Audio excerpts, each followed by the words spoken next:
कहानी सुनाती हूँ। एक बार की बात है, एक हॉस्टल में 3 दोस्त रहते थे। एक का नाम रवि, दूसरे का नाम आकाश, तीसरे का नाम राम था। वो तीनों हॉस्टल में रहकर एक कॉम्पिटिटिव एग्जाम की तैयारी कर रहे थे। इन तीनों में राम बहुत ही शांत बिहेवियर का इंसान था और उसका अपने सेंस के ऊपर पूरा कंट्रोल था। वहीं दूसरी तरफ रवि और आकाश के दिमाग हमेशा इधर उधर की बातें करने में लगा रहता था।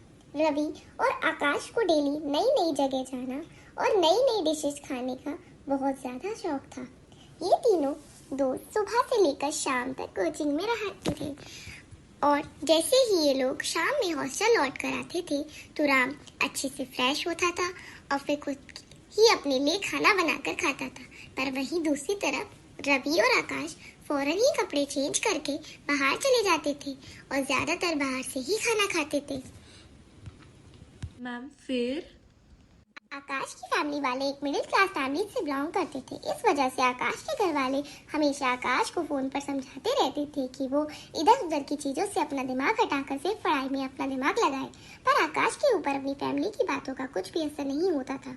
राम कोचिंग से आकर एक अच्छा शेड्यूल फॉलो करता था। इस वजह से वो रात में पढ़ाई को भी अच्छे से वक्त दे पाता था। जब भी कोचिंग में कोई टेस्ट होता था तो राम के हमेशा अच्छे नंबर आते थे, पर वहीं आकाश और रवि के हमेशा ही खराब नंबर आते थे।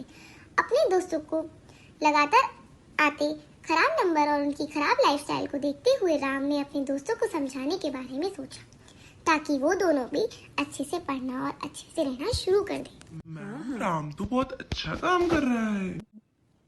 एक दिन जब वे तीनों शाम में कोचिंग से लौटकर आ रहे थे तो राम ने अपने दोस्तों को अष्टांग योग के बारे में बताया।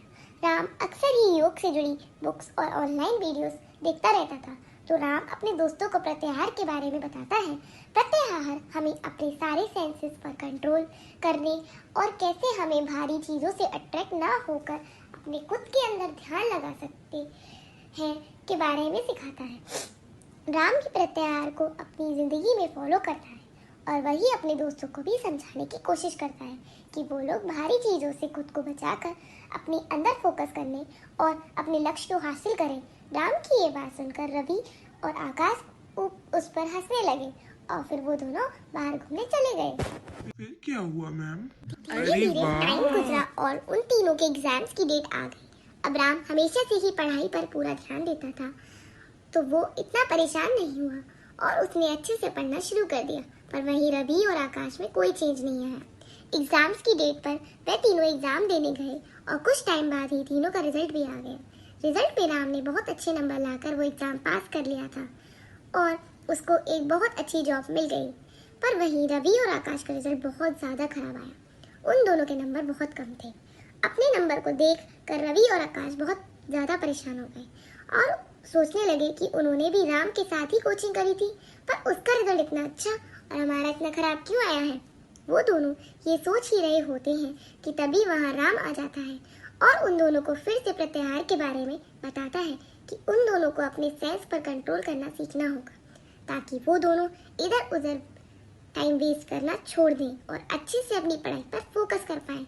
उस दिन से आकाश और रवि भी राम की बातों का फॉलो करने लगे और योग के बताए रास्ते पर चलने लगे।